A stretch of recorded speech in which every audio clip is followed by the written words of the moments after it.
Hey guys, welcome to my channel. My name is Danny Cruz. I go by PinchTune in the FPV community. Today we're going to talk a little bit about the Caddx FPV Vista, which is the collaboration between Cadx and DJI to make the DJI Air unit small and integrate DJI more into the traditional brands we know in the FPV community. I'll admit I wasn't too excited about seeing Cadx involved in this. I have nothing against Cadx, but I have like no interest in being sponsored by them or anything like that, so I'll say what I have to say.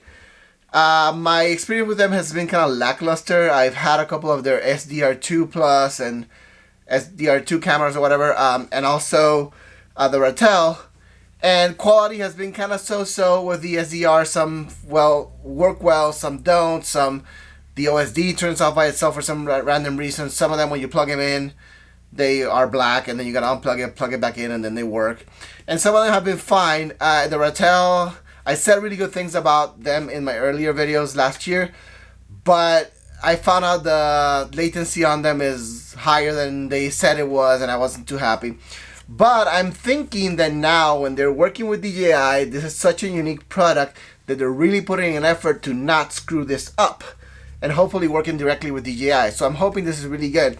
It's so unique that I decided to give them a chance and buy one to see how it will work. Traditionally, well, not traditionally, starting last year, the DJI Air unit is so big that manufacturers had to modify their frames or build new frames to fit this big old Air unit in there. I normally fly frames from Hyperlow and then Impulse RC, and I race FPV Flight Club frames. So as you can see, I fly frames from a couple different manufacturers that I chose. And I've been flying like Impulse RC since their original Alien, and Hyperlow since Richard came out with his first like a 4-inch racer. But I really wanted to stick a DJI unit into this guy because I fly the Hyperlow RS so much. So the original unit would not fit. Richard made some bigger plates to have the big unit fit in the Hyperlow RS, but around that time the Vista came out, and I decided, you know what, I want to put it in the actual frame I've been flying.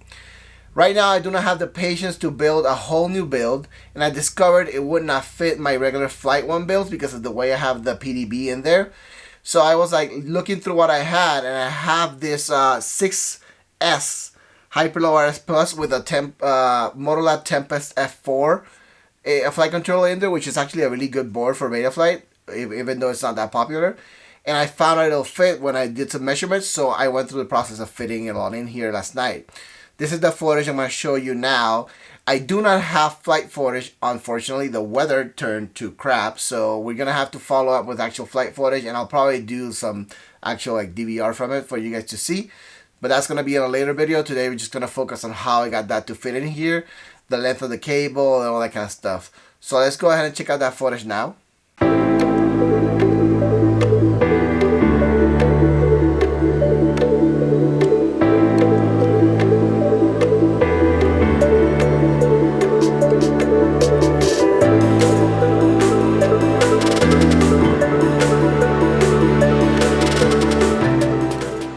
Okay, so excuse the printer noises there, or the robot noises, because I am printing right next to here. But let's go over what I have here before we move on, because I already started tearing into this quad and I want to document this. So what's happening here, this is a Hyperlow RS Plus. This is one of the first ones I built with 6S. It has a Motolab Tempest F4, which is a very good board, but very underrated. Not as popular as it should be. It's been discontinued now, but it's amazing. Anyway, this is analog. I just removed the camera, and I have my TBS VTX at the back, which is plugged into there, and then the camera is actually plugged into the bottom. So the whole plan of this thing is to put a Caddx Vista for DJI into this thing, right? Now, I originally was gonna put it into my FlightOne RS Pluses, but the way I put the PDB on those things, it just doesn't fit, and it means I would have to start a build from scratch in order to put this Caddx Vista into it. And while I have the parts, I just don't have the time or the patience to do that right now. So the plan is to retrofit, or basically take a quad that I already have that I know is tuned and try to put this thing into it. And I really want to use a quad that I know flies well, and the main reason for that is because I built already like 2 DJI quads, and I've been testing a couple different boards, and I'm happy with some of them. I am not happy with some other of them, and I don't feel like doing any flight testing and tuning. I want to only focus on the video, so I want to fly a quad that I know is tuned, that I know works, and I know this is the guy for that. So what I'm gonna do, and I probably do it off camera, would be to remove the VTX here. These 2 standoffs will come off, and the board has the plug on the side, as you can see here, which pokes out a little bit. If it were in the back, then it would not fit.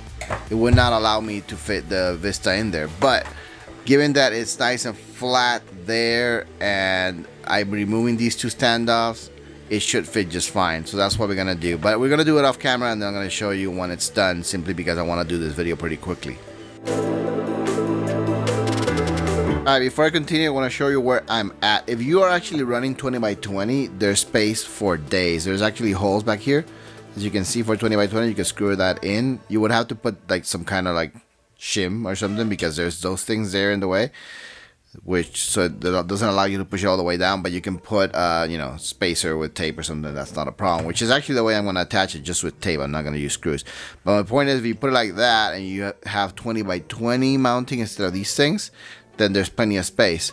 But like I said, this quad flies fine, so I don't want to go and change it into something else just to make space. It's just going to run as it is. So I'm going to put that guy there and tape it down. What I did is I put bigger, thicker standoffs right here, since I'm losing the ones that go there, so that it reinforces the frame a little bit more. It's fine, because this quad has 1 pair, 2 pair, 3 pair, 4 pairs of standoffs, and a lot of frames these days only have 3 pairs. So removing the set from here, it really isn't a problem for strength. But in order to just make it even stronger, I got rid of the little knurled thin standoffs, which we all know they're not very strong, and I did these, which are way stronger.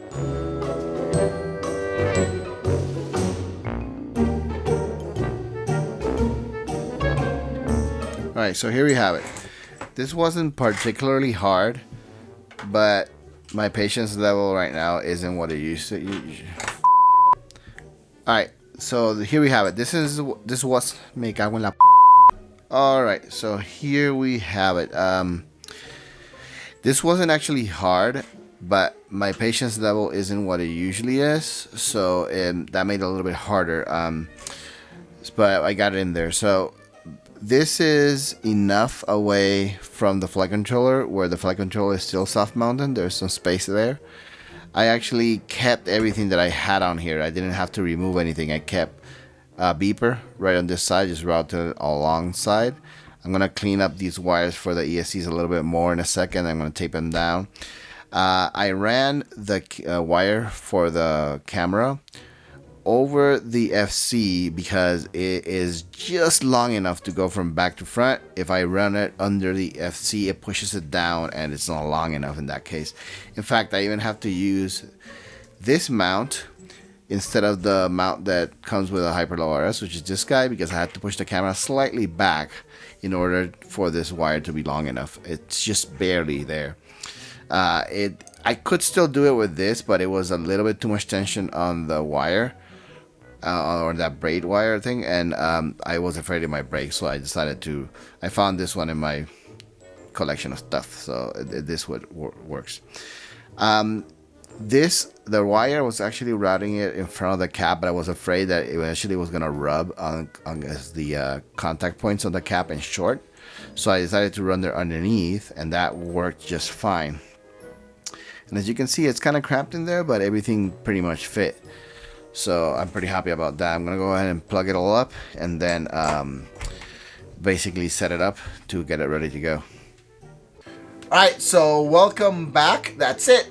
See how easy it fit in there? It only took me a couple hours. I'm actually glad I went that route instead of starting a whole new build, because otherwise I still would be working on it.